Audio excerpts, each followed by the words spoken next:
Hi hello അസ്സാം വലൈക്കും welcome back my channel craft and ടിപ്സിലേക്ക് എല്ലാവർക്കും സ്വാഗതം. ഇന്ന് നല്ലൊരു വീഡിയോ ആണ് കേട്ടോ. ആലപ്പുഴ ട്രിപ്പിൽ ഏറ്റവും ഇഷ്ടപ്പെട്ട ഒരു ട്രിപ്പാണ് ഇതായിരുന്നു കേട്ടോ. അതായത് കേരള സർക്കാരിൻ്റെ ബോട്ടിൽ 5 മണിക്കൂർ യാത്ര കേട്ടോ. ആദ്യം വിചാരിച്ച് ഞാൻ എന്താ വെച്ചാൽ നല്ല ബോറായിരിക്കും കേട്ടോ. പക്ഷേ അല്ല, നല്ല അടിപൊളി യാത്രയായിരുന്നു. കുറഞ്ഞ റേറ്റും ഉള്ളൂ. അതായത് എ സി ഇല്ലാത്തതിന് 400, അതായത് ഈ ഹാളിന് 400, എ സി ഇല്ലേ ആ ഫ്രണ്ട് ഭാഗത്തിന് 600. ഓക്കെ, ഫുഡില്ല, ഫുഡ് നമ്മൾ എക്സ്ട്രാ വേറെ പൈസ കൊടുക്കണം. ചായയും കാപ്പിയൊക്കെ കിട്ടും, പക്ഷേ അതിന് എക്സ്ട്രാ പൈസ കൊടുക്കണം. നമുക്ക് ഈ ബോട്ടിൻ്റെ ഇത് മാത്രമേ ഈ 400-ലും 600-ലും ഒതുങ്ങുള്ളൂ. ബാക്കി ഫുഡിനൊക്കെ നമ്മൾ എക്സ്ട്രാ വേറെ പൈസ കൊടുക്കണം. ഓക്കെ, നല്ല അടിപൊളിയായിരുന്നു കേട്ടോ. അവരെ ബുക്ക് ചെയ്യാൻ നമ്പറാണ് കേട്ടോ. അത് ഞാൻ സ്ക്രീനിലും ഞാൻ എഴുതിയിട്ട. അടിപൊളിയായിരുന്നു. ഫുഡ് കുടുംബശ്രീക്കാരെ ഫുഡാണ് കേട്ടോ. അടിപൊളിയാണ് കേട്ടോ. കുന്നംകുളക്കായലിൽ ചുണ്ടൻകോണം മത്സരങ്ങൾ അരങ്ങേറുന്ന റെസ്റ്റോറൻറ്റിലൂടെ സഞ്ചരിച്ച് കേരളത്തിലെ പ്രസിദ്ധമായ ജലകായിക പരിശീലന കേന്ദ്രം സായി എന്ന ചുരുക്കപ്പേരിൽ അറിയപ്പെടുന്ന സ്പോർട്സ് അതോറിറ്റി ഓഫ് ഇന്ത്യയുടെ ജലകായിക പരിശീലന കേന്ദ്രത്തിന് പരിസരത്തൂടെ സഞ്ചരിച്ച് പിന്നീട് നമ്മളുടെ ജലവാഹനം എത്തിച്ചേർന്നത് ഇന്ത്യയിലെ തന്നെ ഏറ്റവും നീളം കൂടിയ കായലും കേരളത്തിലെ തന്നെ ഏറ്റവും വലിയ കായലുമായ വേമ്പനാട് കായലിലേക്കാണ്.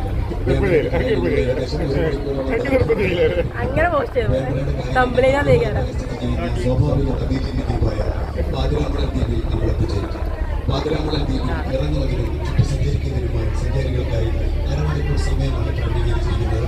പാതിരാമണൽ ദ്വീപ് സന്ദർശനം അവസാനിപ്പിച്ച് കുടുംബശ്രീയുടെ വിഭവസമൃദ്ധമായ കുട്ടനാടൻ ഉച്ചഭക്ഷണത്തോടുകൂടി പിന്നീട് നാം യാത്ര മുതലാരംഭിക്കുന്നത് ലോകപ്രസിദ്ധ ഉൾനാടൻ ജലവിനോദസഞ്ചാര ഗ്രാമം കുമരകം എന്ന കായൽ ഗ്രാമത്തിന്റെ തീരങ്ങളിലേക്കാണ്.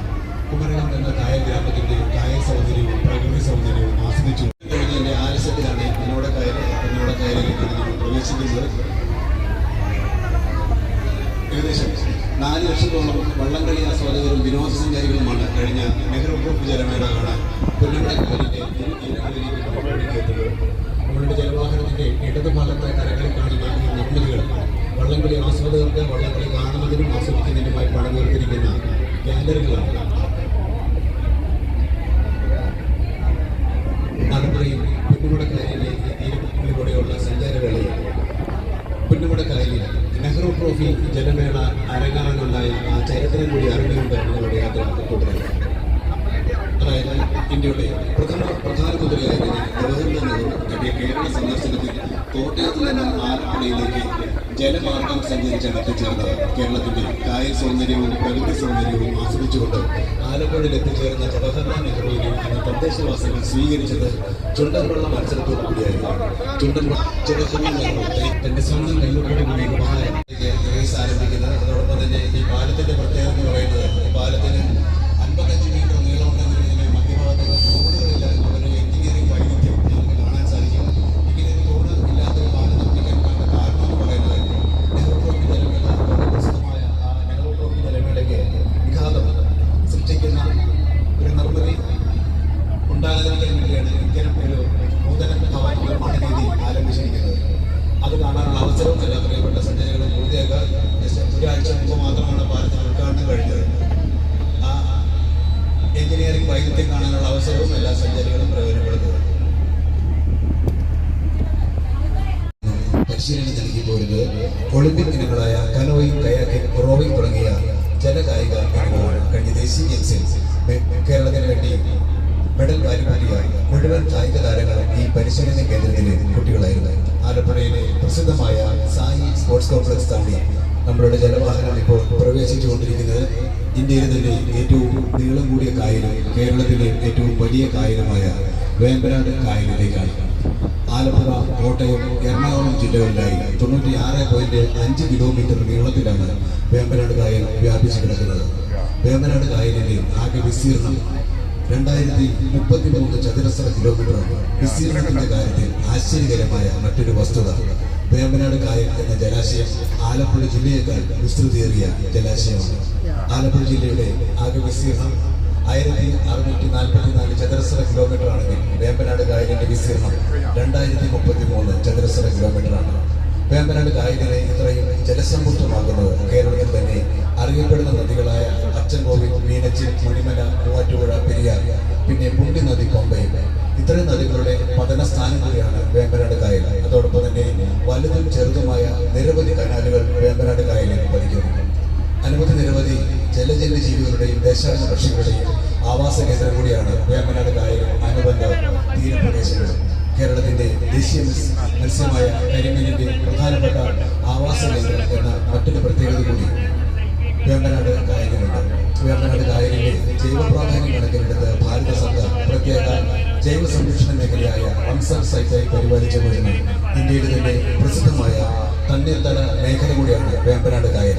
വേമ്പനാട് കായൽ റംസർ സൈറ്റായി പരിപാലിച്ചു പോരുന്നതിനാൽ ഒരിക്കൽ കൂടി ഓർമ്മപ്പെടുത്തുകയാണ് സഞ്ചാരികളായ നമ്മളുടെ ഭാഗത്തു നിന്നും ഭക്ഷണ പദാർത്ഥങ്ങളോ പ്ലാസ്റ്റിക് മാലിന്യങ്ങളോ വേമ്പനാട് കായലിന്റെ ഈ ജലാശയങ്ങളിലേക്ക് വലിച്ചെറിയാതെ ബോട്ടിൽ അതിന് ക്രമീകരിച്ചിരിക്കുന്ന മാലിന്യ നിക്ഷേപ പാത്രങ്ങളിൽ മാത്രം നിക്ഷേപിക്കാൻ പ്രത്യേകം ശ്രദ്ധിക്കുക. പോലുള്ള വസ്തുക്കൾ ജലാശയങ്ങളിൽ പൊങ്ങിക്കിടക്കുന്നത് സഞ്ചാരികളുടെ ശ്രദ്ധയിൽപ്പെട്ടുകയാണ്. ഈ ഉല്ലാസ യാത്രയിൽ യാത്രികർ സ്ഥിരം ചോദിക്കാറുള്ള ഒരു സംശയമാണ് ജലാശയങ്ങളിൽ ഇങ്ങനെ പൊന്തിക്കിടക്കുന്ന പീപ്പകൾ പോലുള്ള വസ്തുക്കൾ എന്താണെന്ന്. ശ്രദ്ധിക്കുക, ദേശീയ പാത പോലെ തന്നെ പ്രാധാന്യമേറി വരുന്ന മറ്റൊരു ഗതാഗത സംവിധാനമാണല്ലോ ദേശീയ ജലപാത. ദേശീയ ജലപാത 3 നാഷണൽ വാട്ടർവേ 3 കടന്നു പോകുന്നത് കേരളത്തിൽ ആലപ്പുഴ ജില്ലയിൽ വേമ്പനാട് കായലിലൂടെയാണ്. ദേശീയ ജലപാതയുടെ അടയാളപ്പെടുത്തലുകളാണ് ഇത്തരം വീപ്പകൾ പോലുള്ള വസ്തുക്കൾ.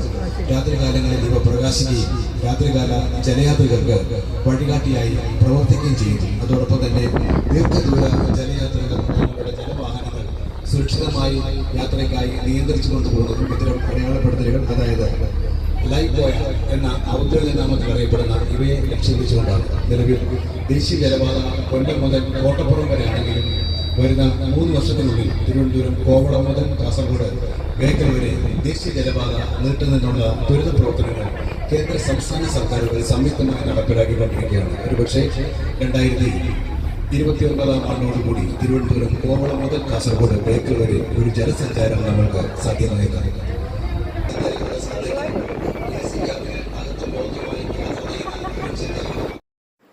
നമ്മളോട് ഇതുവരെ സംസാരിച്ചത് ഈ ഒരു സാറായിരുന്നു കേട്ടോ. ഈ സാറിൻ്റെ പേരാണ് സുജിത്ത്.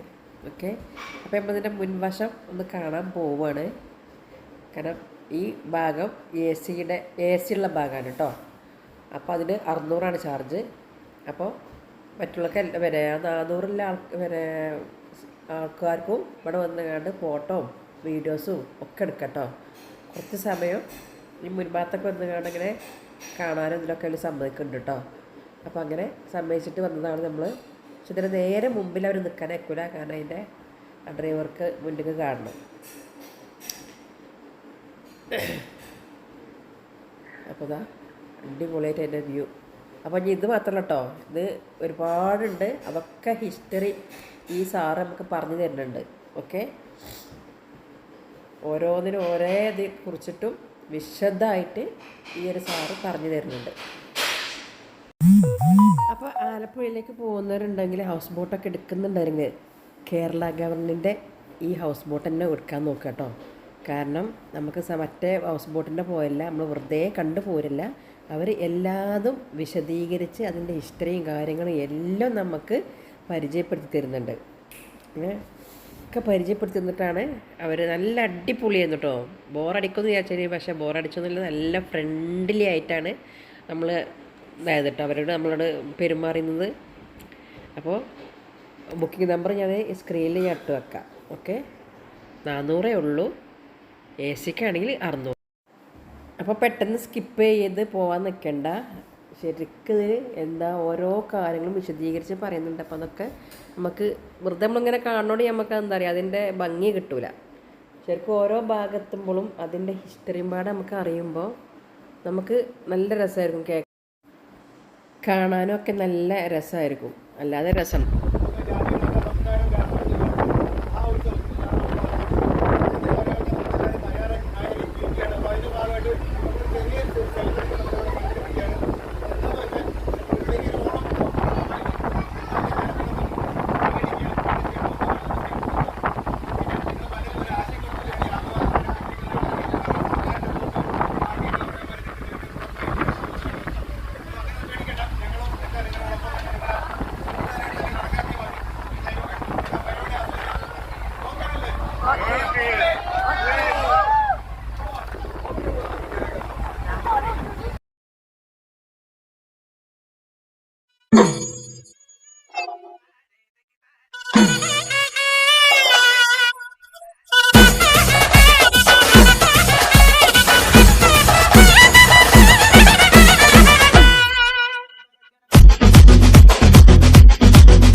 അങ്ങനെ നല്ല അടിപൊളി പാട്ടും ഡാൻസും ഒക്കെ ആയിട്ട് 5 മണിക്കൂർ ഈ ബോട്ടിൽ എങ്ങനെ കഴിഞ്ഞതെന്നുള്ളത് എത്ര പെട്ടെന്നാണ് കഴിഞ്ഞതെന്ന് അറിയില്ല കേട്ടോ. അത്രയ്ക്കും അടിപൊളിയായിട്ടുള്ളൊരു യാത്രയായിരുന്നു നമ്മളെ ഈ കേരള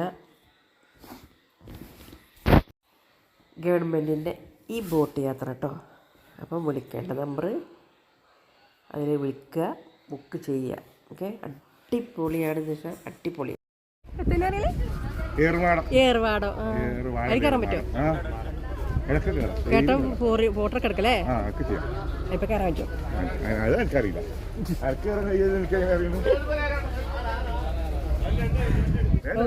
എന്താ തണുപ്പ്, മഴ കുടുങ്ങൂട്ടോ.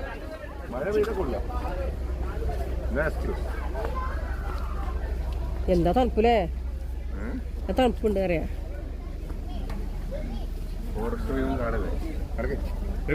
കയറേ ദേ കയറി പോണേ ആള് കയറട്ടെ. ഓനങ്ങനെ തന്നെയാണ്. ടൂർ വന്നാൽ പിന്നെ ഓനെങ്ങനെ തന്നെ സൈലന്റാ.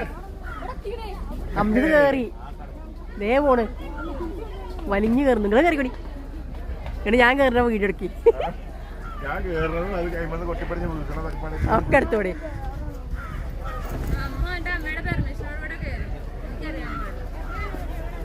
പിന്നെ ഇങ്ങോട്ട് ഇറങ്ങാനേ കയറാൻ പേടിയില്ലേ? എനിക്ക് വെച്ചില്ല.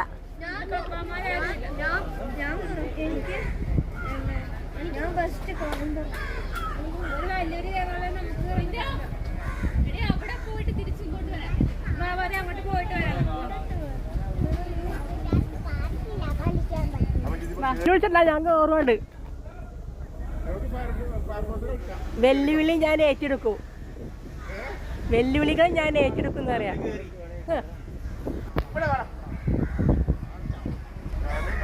ദേ തിരിഞ്ഞിറങ്ങുന്നുണ്ട്. എന്തരോ എന്തോ. ആ, സേഫ് ലാൻഡിങ്. ഹാനിയോ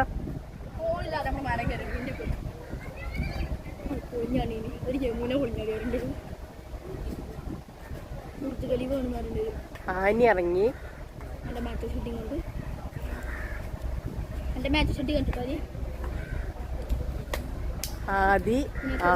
ആദ്യത്തെ ഫാസ്റ്റോ സ്വന്തം തന്തനെയാണ് പറയണത്. കേക്കണേ കേട്ടോളി. ഞാൻ ടബിക്കാൻ പോണ കണ്ടോളി. ഇഞ്ഞാണ് കാണേണ്ടത്.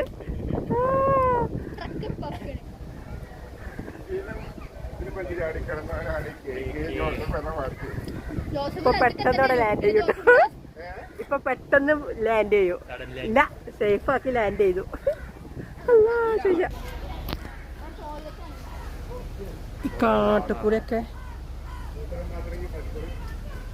പൈസ കൊടുക്കണ്ടേ?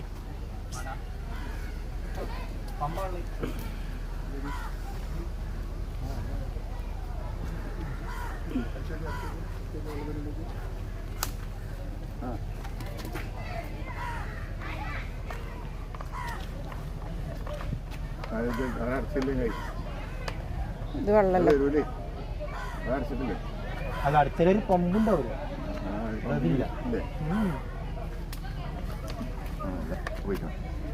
ഞാൻ അടിച്ചൊരു പമ്പുണ്ടാവില്ല. ബാത്റൂമൊക്കെ നല്ല വൃത്തിയുണ്ട്.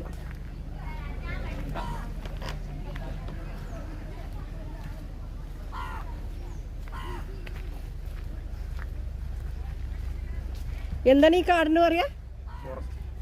ഫോറസ്റ്റാണ് മനസ്സിലായി. പുല്ല എന്താണ്?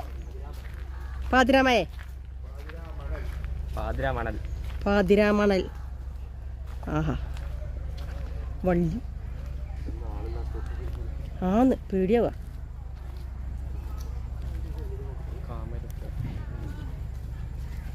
കാടിനെ സംരക്ഷിക്കൂ. ഇതൊക്കെ വെറുതെ ഇറക്കണത് അവിടെ. കുട്ടികൾക്കുള്ള പാർക്ക്.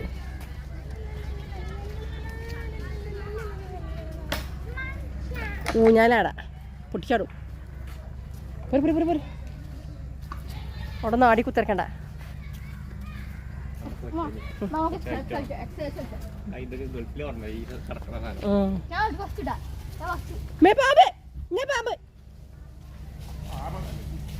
അത്താ പാമ്പല്ലേ കീരിയല്ലേ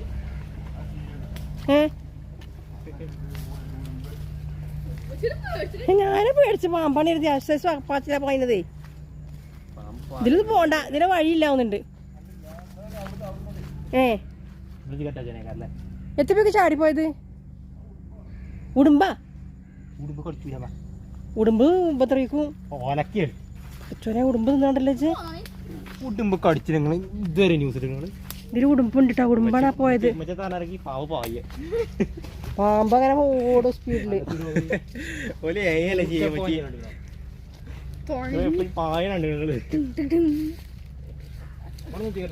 ഉടുമ്പ് വെള്ളത്തിൽ കിടക്കും. ഇതേ വീഡിയോ ഫോണാക്കി. എന്തൊരു ഫ്രൂട്ട്സ് ഒക്കെ ഉണ്ടോ. മീൻപിടൊക്കെ ഒറ്റക്ക് ചേർക്കാൻ പറ്റുമോ? നിറയെ ഉണ്ട്. ആയിക്കൂടെ ഒക്കെ ആൾക്കാർ പോകുന്നു. ആരും പോകാത്തൂടെ നമ്മൾ പോകണം. ആരും പോകാത്ത വഴികൾ തേടി. ഞാൻ ആരൊരു പോയാണ് ഇത്.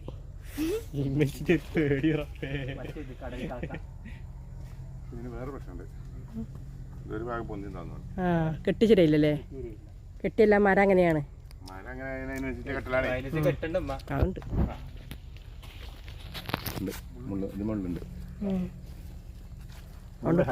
വല്ലാതെ അറിയുമ്പോ പോയി എടുക്കൂല.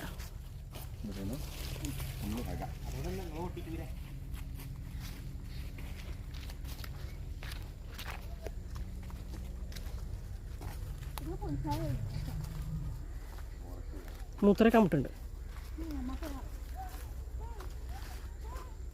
ആ ബോട്ടിൽ മൂത്രയിക്കാം. അവിടെ മൂത്രയിക്കാം. ഇവിടുന്ന് കുറച്ച് പേടിയാ. അട്ടുണ്ടാവും.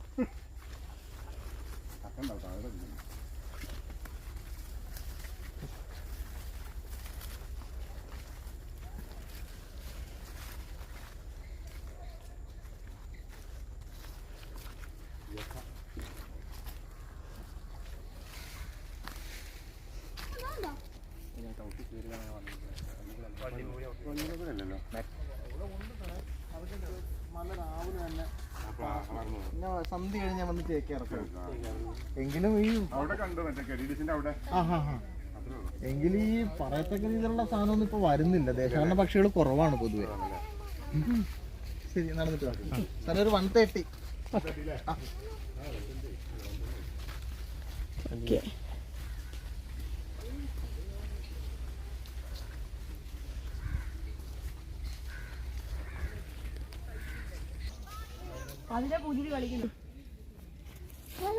വരണ്ടങ്ങള് പാമ്പോയതാണ് ഇപ്പൊ ഞാൻ കണ്ടത്.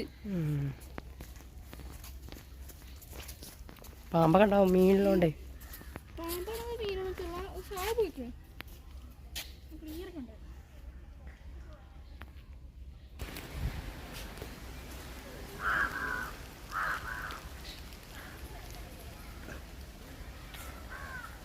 ഗുരുദേവ ക്ഷേത്രം, പാതിരാമണൽ, കണിച്ചുകുളങ്ങര യൂണിയൻ കായ്പുറം തെക്ക് SNDP ശാഖായോഗം.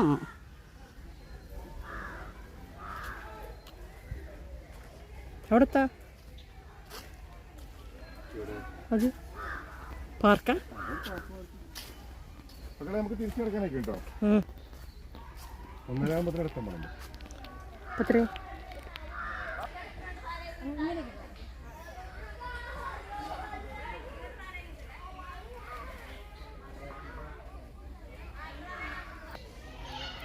ഇരുന്ന് ആടാല വള്ളിയാണ്. എന്തോ ഒരു വണ്ണല്ല വള്ളി അറിയോ?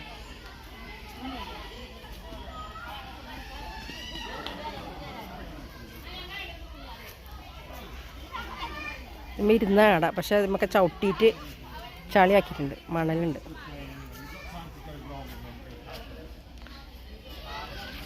ഈ സായിപ്പുകാരൊക്കെ ടീച്ചർമാരാണ്. വ്യൂ ഉണ്ടല്ലോ.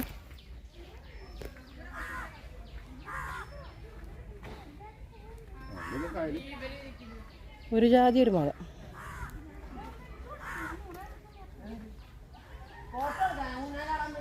അത് കായല.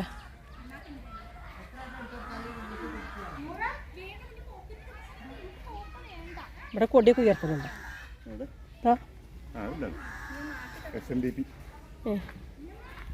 ആ ഇത് ഇതുവരെ വെള്ളം ഉണ്ട് കേട്ടോ. എന്നോട് ഫോട്ടോ എടുക്കാൻ പറഞ്ഞു.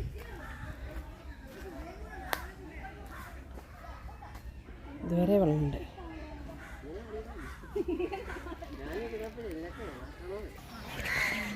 തിരിച്ചു പോന്നു ഞങ്ങൾ. നല്ലൊരു വ്യായാമം കിട്ടിട്ടാ.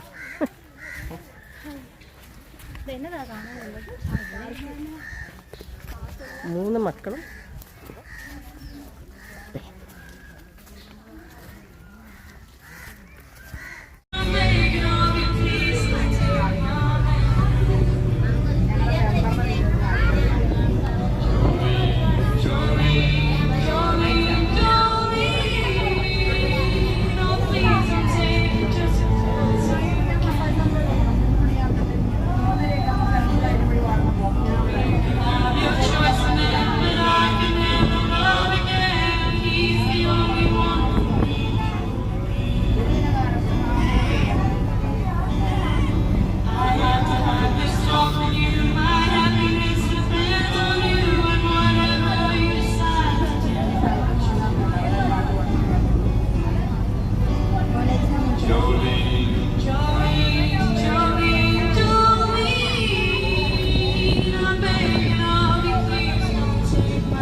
ഇതുപോലെ ഒരു അത്ഭുത ഭൂപ്രദേശം ഞങ്ങളുടെ കണ്ണിൽ കാണാൻ ഇടയാകത്തില്ല. കാരണം ആ പ്രദേശത്തെ കാണാൻ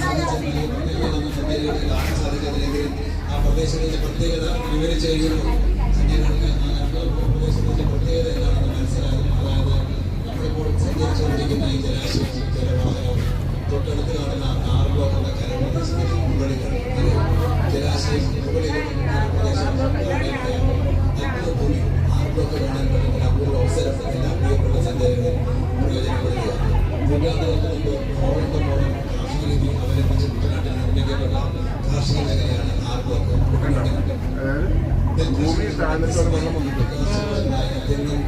ശരിയാണല്ലോ. ഉടകടി അവിടെ താമസ വെള്ളം പൊന്തിയിട്ടുമാണ്. 29 വർഷങ്ങൾക്ക് മുമ്പ് പ്രദേശത്തെ ബാധിച്ച 6 മാസത്തോളം നീണ്ടുനിന്ന ഒരു വെള്ളക്കെട്ട് പ്രദേശത്തെ കാർഷിക മേഖല നശിക്കാൻ ജനവാസം ദുഷ്കരമാക്കി ഈ 6 ബ്ലോക്ക്. അക്കാലത്ത് പതിനായിരക്കണക്കിന് ചെത്തുതങ്ങളും 1500 ചെത്തുതൊഴിലാളികളും ഈ പ്രദേശത്ത് ജോലിയെടുത്തിരുന്നു. കുട്ടനാട്ടിൽ 6 ബ്ലോക്കിന്റെ ഇടകാല സ്മരണകൾ അനുസ്മരിപ്പിക്കും വിധം ഇന്നും ആയിരക്കണക്കിന് തെങ്ങുകളുടെ മൃതാവശിഷ്ടങ്ങൾ സഞ്ചാരികൾക്ക് 6 ബ്ലോക്ക് എന്ന ഈ കാർഷിക ഭൂമിയിൽ കാണാൻ സാധിക്കും. ലോകത്തിലെ തന്നെ അത്ഭുത ഭൂപ്രദേശമായ 6 ബ്ലോക്ക് കാണാൻ പറ്റുന്ന ആ അപൂർവ അവസരം എല്ലാ പ്രിയപ്പെട്ട സഞ്ചാരികളും പ്രയോജനപ്പെടുത്തുക. Thank you. 6 ബ്ലോക്കിന്റെ സ്ഥലമാണ്. അതായത് വെള്ളത്തിനേക്കാൾ ഒരുപാട് താഴ്ന്നിട്ടാണ് അതാണ് കിടക്കുക. അപ്പൊ വിനായ മോളൊരു പാട്ട് പാടാൻ പോകുന്നുണ്ട്. വിനായ മോൾക്ക് പാട്ട് നമുക്ക് കേൾക്കാം. അതിന് പരിഹാരമെന്നോണം തിരുവിതാംകൂർ ഭരണാധികാരിയുടെ നിർദ്ദേശപ്രകാരം നാട്ടുപ്രമാണിയായിരുന്ന ഒരിക്കൽ ജോസഫ് തങ്ങളുടെ പണിയാളികളെ കൊണ്ട് വേമ്പനാട് കായലിനെ കാർഷിക മാറ്റി ചേർത്തു.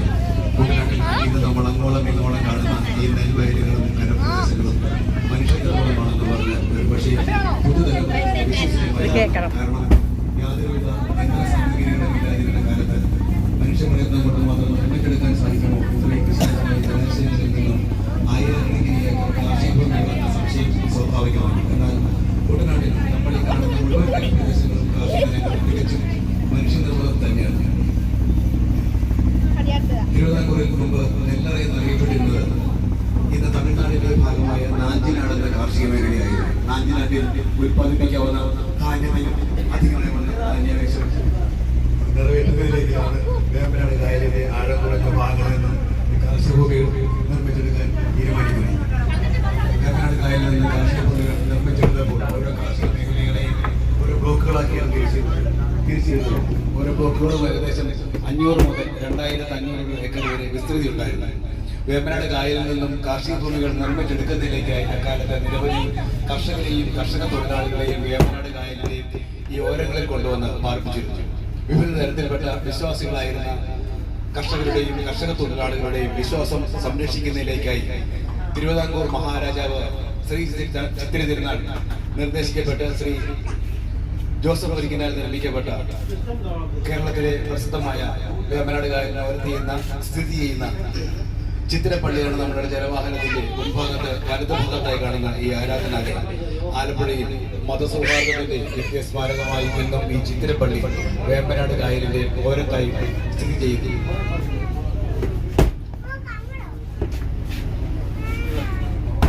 ഇവരുടെ നടുവിലൂടെയാണ് നമ്മളുടെ ജലവാഹനം ഇപ്പോൾ സഞ്ചരിച്ചുകൊണ്ടിരിക്കുന്നത്.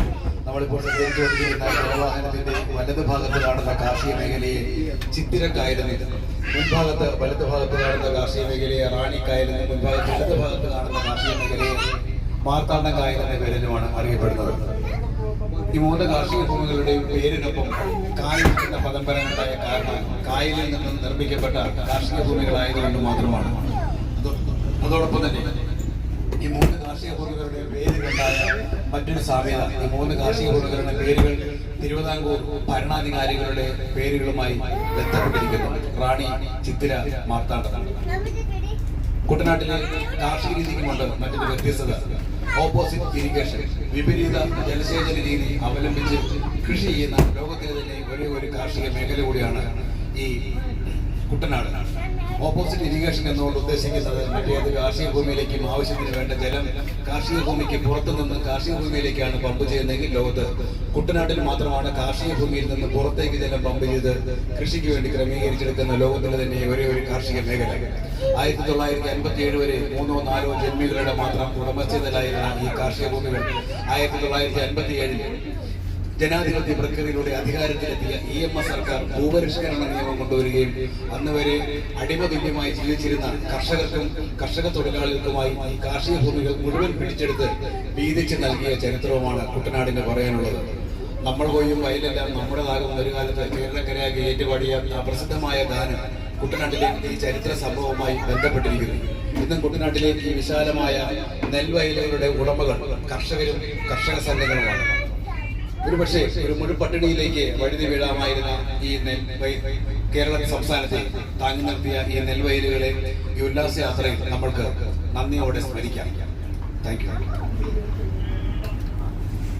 പരിഹാരമെന്നോണം തിരുവിതാംകൂർ ഭരണാധികാരിയുടെ നിർദ്ദേശപ്രകാരം നാട്ടുപ്രമാണിയായിരുന്ന ഒരിക്കൽ ജോസഫ് തങ്ങളുടെ പണിയാളികളെ കൊണ്ട് വേമ്പനാട് കായലിന്റെ കാർഷിക മാറ്റി ചേർത്തു.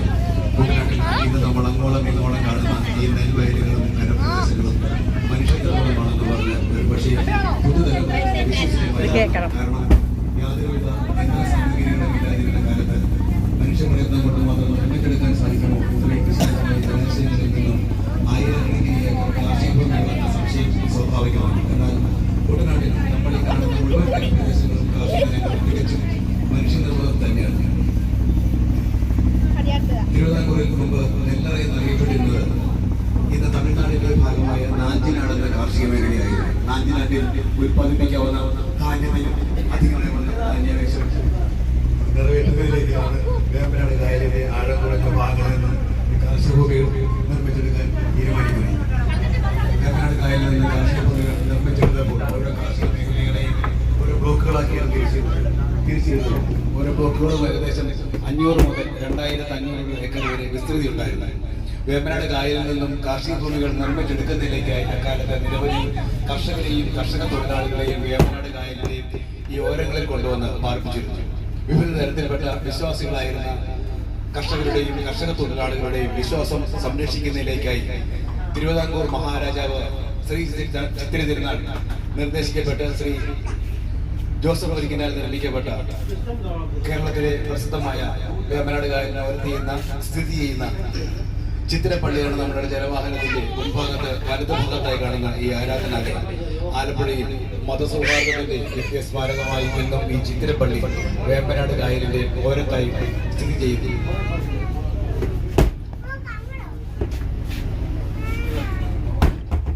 നടുവിലൂടെയാണ് നമ്മളുടെ ജലവാഹനം ഇപ്പോൾ സഞ്ചരിച്ചുകൊണ്ടിരിക്കുന്നത്.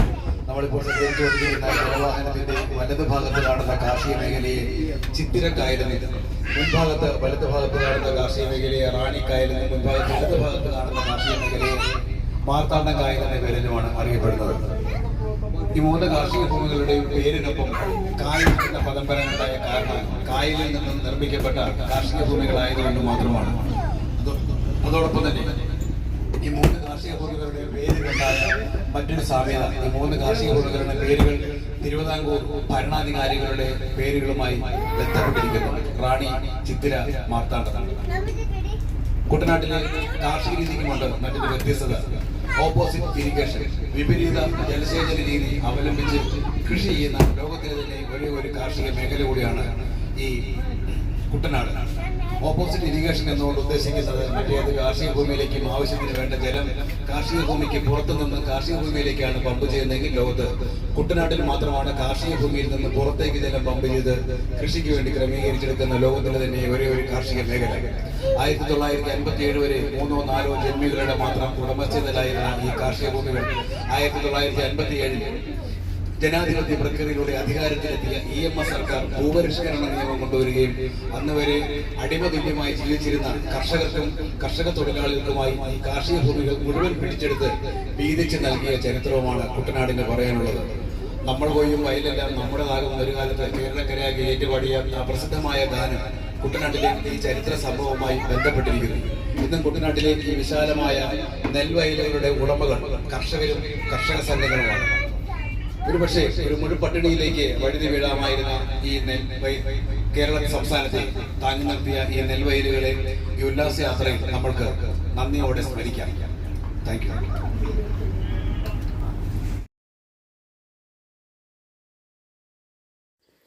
നല്ല ചരിത്രങ്ങളും നല്ല കാഴ്ചകളും സമ്മാനിച്ച കേരള സർക്കാരിന് ഒരുപാട് പ്രത്യേക നന്ദി നമുക്ക് പറയണം കേട്ടോ. നന്ദി പറയുന്നേ വേണം. അത്രക്കും എഫക്റ്റ് എടുത്തിട്ടാണ് അവരത് ഇത്രയും 5-5 മണിക്കൂർ അവർ സംസാരിച്ചുകൊണ്ടേ ഇരിക്കുകയാണ്. നല്ലൊരു അനുഭൂതിയായിരുന്നു, അടിപൊളിയായിരുന്നു കേട്ടോ.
തുഞ്ചൻ പറമ്പിൽ നിന്നും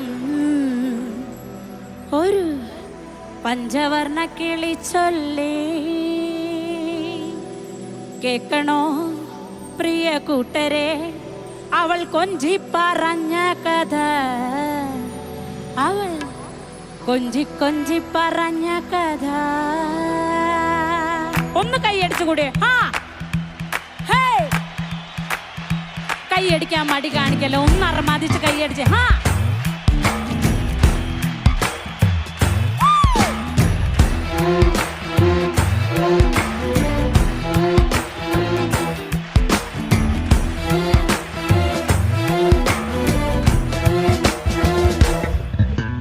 കേൾക്കണോ പ്രിയ കൂട്ടരെ, അവൾ കൊഞ്ചി പറഞ്ഞ കഥ, അവൾ കൊഞ്ചി കൊഞ്ചി പറഞ്ഞ കഥ.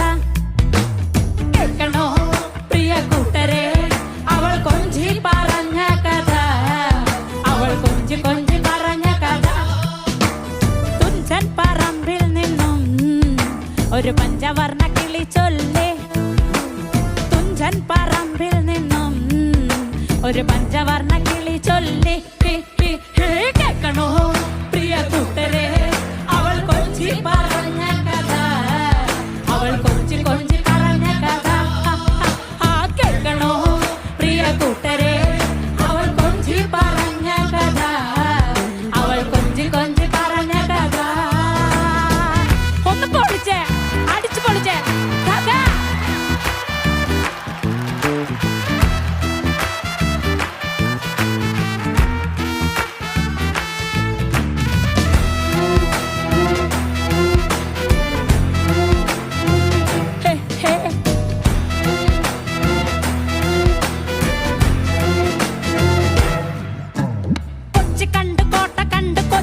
അഴിമുഖം കണ്ടേ, ഒരു കൊച്ചുകാരി പെണ്ണിനെ കണ്ടേ. കൊച്ചി കണ്ട് കോട്ട കണ്ട് കൊച്ചിയിൽ അഴിമുഖം കണ്ടേ, ഒരു കൊച്ചുകാരി പെണ്ണിനെ കണ്ടേ. കേൾക്കണോ പ്രിയ കൂട്ടരെ, അവൾ കൊഞ്ചി പറഞ്ഞ കഥ, അവൾ കൊഞ്ചി കൊഞ്ചി പറഞ്ഞ കഥ. കേൾക്കണോ പ്രിയ കൂട്ടരെ, അവൾ കൊഞ്ചി പറഞ്ഞ കഥ, അവൾ കൊഞ്ചി കൊഞ്ചി പറഞ്ഞ കഥ.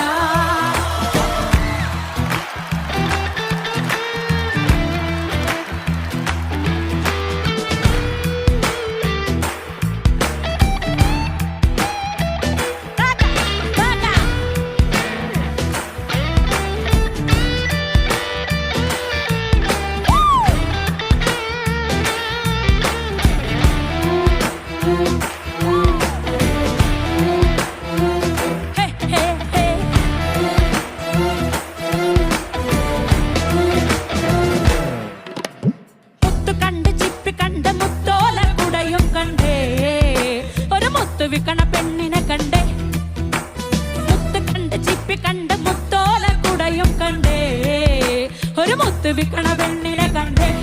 കേൾക്കണോ പ്രിയ കൂട്ടരെ, അവൾ കൊഞ്ചി പറഞ്ഞ കഥ, അവൾ കൊഞ്ചി കൊഞ്ചി പറഞ്ഞ കഥ. ഒന്ന് കൈയടിച്ചു കൂടെ. കേൾക്കണോ പ്രിയ കൂട്ടരെ, അവൾ കൊഞ്ചി പറഞ്ഞ കഥ, അവൾ കൊഞ്ചി കൊഞ്ചി പറഞ്ഞ കഥ. കേൾക്കണോ പ്രിയ കൂട്ടരെ, അവൾ കൊഞ്ചി പറഞ്ഞ കഥ, അവൾ കൊഞ്ചി കൊഞ്ചി പറഞ്ഞ കഥ. കേൾക്കണോ പ്രിയ കൂട്ടരെ, അവൾ കൊഞ്ചി പറഞ്ഞ കഥ, അവൾ കൊഞ്ചി കൊഞ്ചി പറഞ്ഞ കഥ. കേൾക്കണോ പ്രിയ കൂട്ടരെ, അവൾ കൊഞ്ചി പറഞ്ഞ കഥ, അവൾ കൊഞ്ചി കൊഞ്ചി പറഞ്ഞ കഥ, അവൾ കൊഞ്ചി കൊഞ്ചി പറഞ്ഞ കഥ, അവൾ കൊഞ്ചി കൊഞ്ചി പറഞ്ഞ കഥ, അവൾ കൊഞ്ചി കൊഞ്ചി പറഞ്ഞ കഥ, അവൾ കൊഞ്ചി കൊഞ്ചി പറഞ്ഞ കഥ.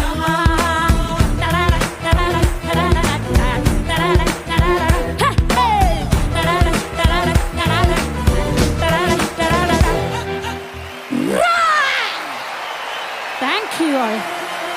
Thank you.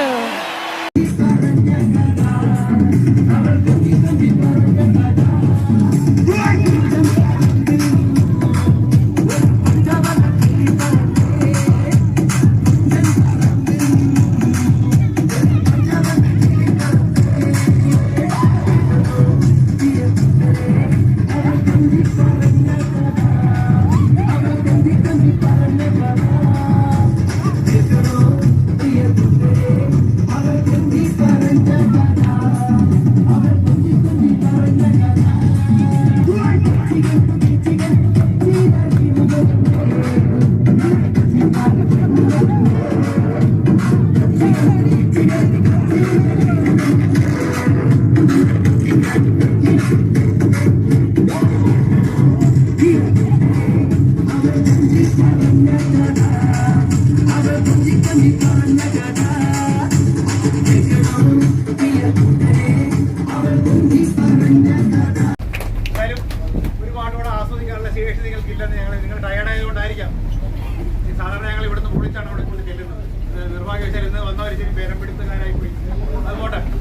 ഏതായാലും 2 വാക്ക് നന്ദിയോടെ പറഞ്ഞൊക്കെ ഒന്ന് അവസാനിപ്പിച്ചേക്കാം.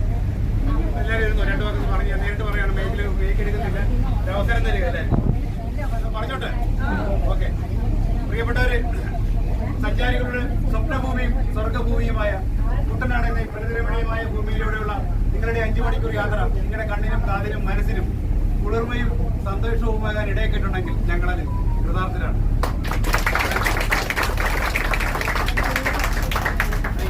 തിരികെ മടങ്ങുമ്പോൾ മനസ്സിൽ ഓർത്തു വയ്ക്കാൻ ഒരുപിടി നല്ല മധുര സ്വർണ്ണകൾ നിങ്ങളുടെ ഹൃദയത്തോടൊപ്പം നിങ്ങൾക്ക് ചേർത്ത് വെക്കാൻ ഇടയാക്കിയിട്ടുണ്ടെങ്കിൽ ഞങ്ങൾക്കതിൽ ചാരിതാർത്ഥ്യമുണ്ട്.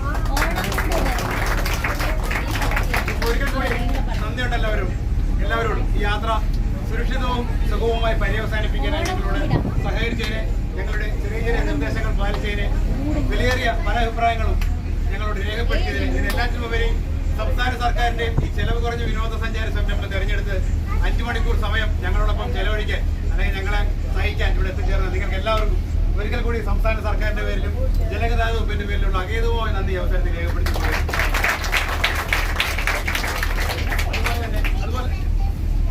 അതുപോലെ തന്നെ വേറെ കാര്യം എന്ന് പറയുന്നത്, നമ്മൾ രാവിലെ യാത്ര ആരംഭിച്ചപ്പോൾ പ്രകൃതി രമണീയമായ നിരവധി പ്രദേശങ്ങൾ നമ്മൾ കണ്ടു. നിങ്ങളെല്ലാവരുടെയും കയ്യിൽ ഫോണുണ്ട്. എല്ലാവരും ആ മനോഹരമായ സ്ഥലങ്ങളുടെയൊക്കെ ഫോട്ടോകളൊക്കെ എടുത്തല്ലോ അല്ലേ? ഓക്കെ. അപ്പോൾ ഇന്നത്തെ കാലത്ത് ബാങ്ക് അക്കൗണ്ട് ഇല്ലെങ്കിലും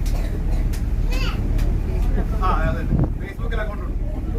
അപ്പോൾ ഫേസ്ബുക്കിൽ എവിടെയെങ്കിലും നിങ്ങളുടെ സോഷ്യൽ മീഡിയ നിങ്ങൾക്ക് അക്കൗണ്ട് കാണും. തീർച്ചയായിട്ടും നിങ്ങളുടെ ആ യാത്രയിലെ നല്ല നല്ല മുഹൂർത്തങ്ങൾ നിങ്ങളുടെ ഫേസ്ബുക്കിലൊക്കെ പോസ്റ്റ് ചെയ്യുക. നാളെ നാട്ടുകാരും വീട്ടുകാരും കൂട്ടുകാരൊക്കെ വിളിച്ച് ചോദിക്കും, അളിയാ എവിടെ പോയി, അല്ലെങ്കിൽ ഇടി എവിടെ പോയി എന്നൊക്കെ പറയണം. ആലപ്പുഴ ഹൗസ് ബോട്ട് പോയി 10,000 രൂപയൊന്നും കളയേണ്ട കാര്യമൊന്നുമില്ല. സംസ്ഥാന സർക്കാർ വളരെ ചെലവ് കുറഞ്ഞ രീതിയിൽ ഒരു നല്ല പരിപാടി നടത്തുന്നുണ്ട്. നിങ്ങളുടെ അനുഭവം ഞാൻ പറഞ്ഞിട്ട് പറയണ്ട, നിങ്ങളുടെ അനുഭവത്തിൽ നിന്ന് ഉണ്ടായ കാര്യങ്ങൾ നിങ്ങൾ മറ്റുള്ളവരെ പങ്കുവയ്ക്കുക. കാരണം പലരും ഒരു പരിഭവം പറഞ്ഞു, ഇത്ര നല്ലൊരു ബോട്ട് ഇവിടെ കൂടി എന്തുകൊണ്ട് ഇതിനൊരു നല്ല പരസ്യം കൊടുക്കുന്നില്ലെന്നൊരു ചോദ്യം ഞങ്ങളോട് ചോദിച്ചു. പക്ഷെ പറയാൻ നിങ്ങൾക്ക് ഉത്തരവില്ല. അതുകൊണ്ട് കാരണം സംസ്ഥാന സർക്കാരിന്റെ സംവിധാനം ആയതുകൊണ്ട് നമുക്ക് കാര്യമായ പരസ്യ സംവിധാനങ്ങളൊന്നും ഇല്ല. പക്ഷേ നിങ്ങൾ പറഞ്ഞാണ് ശരിയാണ്. ഒരു പ്രൈവറ്റ് കമ്പനിക്കാരെങ്കിൽ വലിയ മഞ്ജു വാര്യരോ മോഹൻലാലോ ഷാരൂഖ് ഖാനോ ഐശ്വര്യറായൊക്കെ ഇതിന്റെ ബ്രാൻഡ് അംബാസഡർമാരായി എവിടെയെങ്കിലൊക്കെ ഇങ്ങനെ തൊഴുതുകൊണ്ട് നിന്നേനെ. നിർഭാഗ്യവശാൽ ഇത് ഒരു സംസ്ഥാന സർക്കാർ സംവിധാനം ആയതുകൊണ്ട് കാര്യമായ പരസ്യ സംവിധാനങ്ങൾ നമുക്കില്ല. അതുകൊണ്ട് ആരാകണം ഇതിന്റെ ബ്രാൻഡ് അംബാസഡർമാർ? ആരാകണം? നമ്മളാകണം. എന്തുകൊണ്ടാകണം? അവിടാണ് നല്ല വ്യക്തമായ മറുപടി വേണ്ടത്. എന്തുകൊണ്ട് നമ്മൾ ഇതിന്റെ ബ്രാൻഡ് അംബാസഡർമാരാകണം? പലരും പല അഭിപ്രായം പറഞ്ഞു. പക്ഷെ ഇതിന് എല്ലാത്തിനും അപ്പുറം നമ്മൾ അറിഞ്ഞിരിക്കേണ്ടതും ഓർത്തിരിക്കേണ്ടതും ഒരിക്കലും മറക്കാൻ പറ്റാത്ത ഒരു കാര്യമുണ്ട്. ഇതിനൊരു വ്യക്തമായ മറുപടി എന്ന് പറയുന്നത്. കാരണം ഈ ബോട്ടാറുടെ അതാണ് ശരിക്കും പറയാൻ പൊതുജനങ്ങൾ നമ്മളെല്ലാവരും മറന്നുകൊണ്ട് കാര്യമാണ്. സർക്കാർ സ്ഥാപനങ്ങളൊക്കെ പൊതുജനങ്ങളുടെയാണ്. പൊതുജനങ്ങളാണ് ശരിക്കും പറയാൻ നിങ്ങൾ ഞങ്ങളുടെ മുതലാളിമാരാണ്. ഞങ്ങൾ ചില തൊഴിലാളികൾ മാത്രമാണ്. നിങ്ങളുടേതായ ഒരു സംരംഭം വളർത്തി വലുതാക്കി വിജയിപ്പിക്കേണ്ട ബാധ്യത, കടമ, ചുമതല അത് നിങ്ങൾക്ക് എല്ലാവർക്കും ഉണ്ട്. നമ്മളെല്ലാവരും മറന്നുകൂടും. അല്ലെങ്കിൽ ചില സർക്കാർ ഓഫീസിലെ അവിടുത്തെ ആ ഓഫീസർമാരുടെ ആ ജാട കാണുമ്പോൾ നമ്മൾ വിചാരിക്കും അവരുടെ ആയിരിക്കും. അങ്ങനെയല്ല, ഒരിക്കലും നിങ്ങളുടെയാണ്. എല്ലാ ഗവൺമെന്റ് സ്ഥാപനങ്ങളും പബ്ലിക്കിന്റെയാണ്, പൊതുജനങ്ങളുടെയാണ്. തീർച്ചയായിട്ടും ആ ആത്മാർത്ഥത ഞങ്ങളോട് കാണിക്കണം. ഞങ്ങളെന്തെങ്കിലും ആത്മാർത്ഥ നിങ്ങളോട് കാണിച്ചാൽ നിങ്ങൾക്ക് തോന്നുന്നുണ്ടെങ്കിൽ ആ ആത്മാർത്ഥത നിങ്ങളും ഞങ്ങളോട് കാണിക്കണം. കാരണം നിങ്ങൾക്കുണ്ടായ അനുഭവങ്ങൾ നിങ്ങൾ പങ്കുവയ്ക്കുക. നിങ്ങളെ കൊണ്ട് ചെയ്യാൻ പറ്റുന്ന ചെറിയ ചെറിയ കാര്യങ്ങൾ ചെയ്യുക. അതുകൂടാതെ നമുക്ക് നാളെ നിങ്ങളുടെ ബന്ധുക്കളോ സുഹൃത്തുക്കളോ ഒക്കെ ബോട്ട് നിലയ്ക്ക് ഇവിടെ വരുമ്പോൾ അവർ പറഞ്ഞു വിട്ടിട്ട് അങ്ങോട്ട് ആണെന്ന് പോകുമ്പോൾ ബോട്ട് ഇവിടെ കാണണമെങ്കിൽ നിങ്ങളൊന്ന് പ്രൊമോട്ട് ചെയ്യണം. അല്ലെങ്കിൽ നാളില്ലാതെ വന്ന ബോട്ട് നിന്നു. കാരണം ഇവിടെ സ്വകാര്യ മേഖലയിൽ പറഞ്ഞല്ലോ 2000-ഓളം ഹൗസ് ബോട്ടുകളാണ് ഇവിടെ സർവീസ് നടത്തുന്നത്. 400-ഓളം ശിക്കാര വള്ളങ്ങളുണ്ട്, 100-ഓളം ബോട്ടുകളുണ്ട്. ഇതിനെല്ലാം നിങ്ങൾ അവഗണിച്ചാണ് ഈ ബോട്ടിലൂടെ എത്തിച്ചേർന്നത്. അപ്പോൾ ഇവിടെ എന്തൊക്കെയോ നിങ്ങൾ പ്രതീക്ഷയാണ് വന്നത്. നിങ്ങളെ നിരാശപ്പെടുത്തി മടങ്ങരുത് എന്നൊരു ആത്മാർത്ഥമായ ആഗ്രഹം ഞങ്ങളുടെ ഭാഗത്തുള്ളതുകൊണ്ടാണ് ഞങ്ങൾ ഇങ്ങനെ പ്രവർത്തിച്ചത്. അതോടൊപ്പം തന്നെ പാതിരാമണൽ ലീവിലെ ഒരു ചെറിയ ഇൻഫർമേഷൻ നിങ്ങൾക്ക് തന്നത്.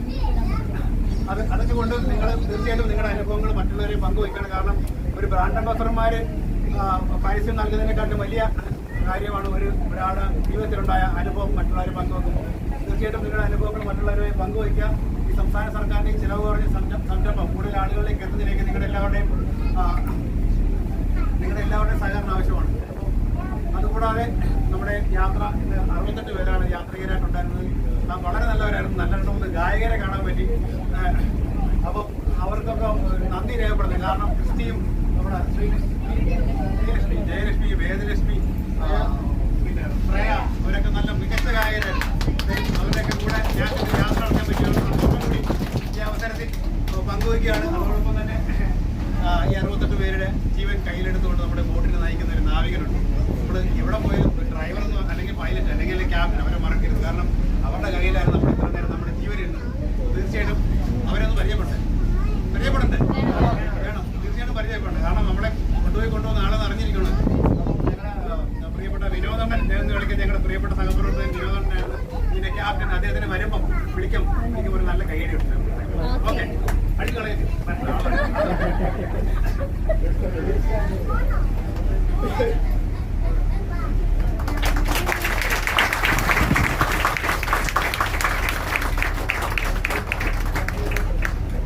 അതുപോലെ നമ്മുടെ ഈ ബോർഡിന്റെ പുറംകോടി മാത്രമേ കണ്ടിട്ടുള്ളൂ. ഈ ബോർഡിന്റെ അടിവശം എന്ന് പറയുന്നൊരു ഭാഗമുണ്ട്. ഞാൻ രാവിലെ ഉച്ചയ്ക്ക് നിങ്ങളോട് പറഞ്ഞു ബോർഡിന് ചില പ്രത്യേകതകളൊക്കെ. ഈ ബോർഡിന് 2 എഞ്ചിനാണ് ഉള്ളത്. ഈ 2 എഞ്ചിനും സുഗമമായി പ്രവർത്തിച്ചെങ്കിലും മാത്രമേ ഈ ബോട്ടിന് മുന്നോട്ടുള്ള യാത്ര നമുക്ക് സുരക്ഷിതവും സുഗമമാകത്തുള്ളൂ. അപ്പോൾ ഇതിനൊരു എഞ്ചിനീയറുണ്ട്. നമ്മൾ ആരും ശ്രദ്ധിക്കാതെ പോകും. പക്ഷെ നമ്മൾ പല ആഘോഷങ്ങൾ നടത്തപ്പെടും. ഒരാൾ ഇതിന്റെ സൈഡിൽ കൂടെ ചെന്ന് ബാക്കിലോട്ട് ഇതിന്റെ കള്ളി പൊക്കി അതിനകത്തൊക്കെ ഇറങ്ങുന്നതൊക്കെ നിങ്ങൾ ചിലര് ശ്രദ്ധിച്ച് കാണും. അത് ഒരാൾ അത് വ്യക്തമായി കൃത്യമായി ജോലി ചെയ്തത് കൊണ്ടാണ് നമ്മുടെ യാത്ര എത്രത്തോളം സുരക്ഷിതമാകുന്നത്. പിന്നെ ബാക്കി എല്ലാ യന്ത്രഭാഗങ്ങളും ആ എഞ്ചിനീയറിംഗ് വിഭാഗത്തിന്റെ കയ്യിലാണ്. അതിന്റെ ചീഫായിട്ടുള്ളത് ഇത് നിങ്ങളുടെ പ്രിയപ്പെട്ട സഹോദരൻ മിഥിലേഷാണ്.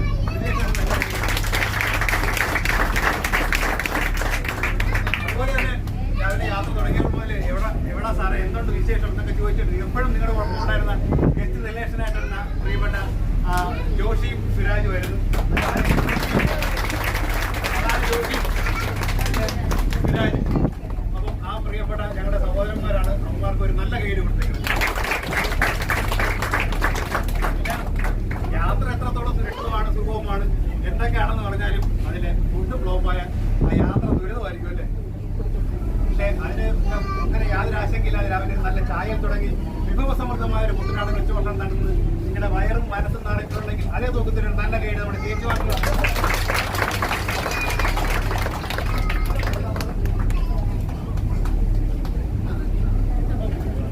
ഇനി നിങ്ങൾ കൈയടിക്കേണ്ടത് സാറിൻ്റെ പേരും സുജിത്ത്.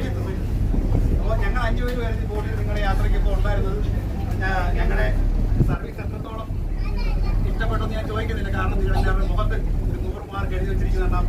ആ ചോദ്യത്തിന് പ്രസക്തി ഇല്ലെന്ന് നിങ്ങൾക്ക് വിചാരിക്കുന്നുണ്ട്. തീർച്ചയായിട്ടും നിങ്ങൾ നൽകിയ സ്നേഹത്തിനും സഹകരണത്തിനും വിലപ്പെട്ട നിർദ്ദേശങ്ങൾ ഒരിക്കൽ കൂടി സംസ്ഥാന സർക്കാരിന് വേണ്ടിയുള്ള നന്ദി രേഖപ്പെടുത്തുന്നു. അതോടൊപ്പം തന്നെ നമ്മുടെ വരിജനങ്ങൾ നമ്മുടെ ആഘോഷങ്ങളുടെയാണ് ഒരു നല്ല ഓണ ദിവസങ്ങൾ എല്ലാവർക്കും ചേർന്നുകൊണ്ട് നമുക്ക് വീണ്ടും കാണണം. വിട പറയാൻ സമയമായി. വിട പറയുന്നുള്ളൊരു യാഥാർത്ഥ്യമാണ്. വിട പറഞ്ഞേ പറ്റൂ. എവിടെ ആണല്ലോ ശരി. അപ്പം നമ്മുടെ വിട പറച്ചിൽ എന്നേക്ക് പോയി ആകരുത്. ഇനി വീണ്ടും കാണണം. ആ കൂടിക്കാഴ്ച റോഡിൽ വെച്ചാകരുത്, ബോട്ടിൽ വെച്ചാകണം. Okay,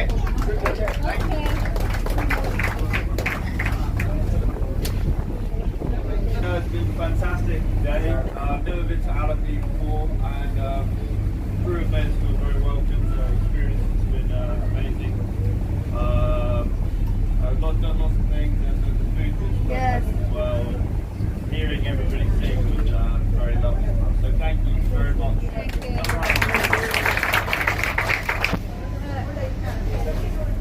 Yeah, I just kind of want to say basically again what Fergus said, how welcome we felt coming here and how awesome it's been today. I mean, the energy on the boat has been fabulous, the food as usual has been fantastic, and we've had a fantastic time, so thank you to everyone.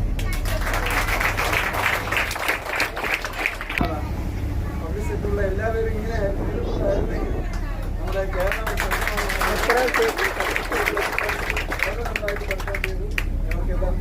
പിടിക്കാൻ കൊടുക്കാം. 5 മണിക്കൂർ ഞങ്ങൾ അടിപൊളിയായിട്ട് ഈ ബോട്ടിൽ അങ്ങോട്ട് അടിച്ച് പൊളിച്ചിട്ടോ. അപ്പോൾ video ഇഷ്ടപ്പെട്ട ഷെയർ ചെയ്യാൻ ലൈക്ക് ചെയ്യാനും മറക്കണ്ട. പിന്നെ ഞാനിത് നമ്പർ കൊടുക്കും. ആ നമ്പറിൽ വിളിച്ച് നിങ്ങൾക്ക് ബുക്ക് ചെയ്ത് ഈ ഒരു ബോട്ടിൽ നിങ്ങൾക്ക് പോവാം. കേരള സർക്കാരിൻ്റെ ബോട്ടാണ്. അപ്പോൾ കുറഞ്ഞ ചിലവിൽ നമുക്ക് മൊത്തത്തിലൊന്ന് കറങ്ങി വരാം കേട്ടോ. അപ്പോൾ താങ്ക് യു. ആദ്യമായിട്ട് കാണുന്നവരൊക്കെ ഉണ്ടെങ്കിൽ ഒന്ന് സബ്സ്ക്രൈബ് ചെയ്യാനും മറക്കരുത്. ബൈ.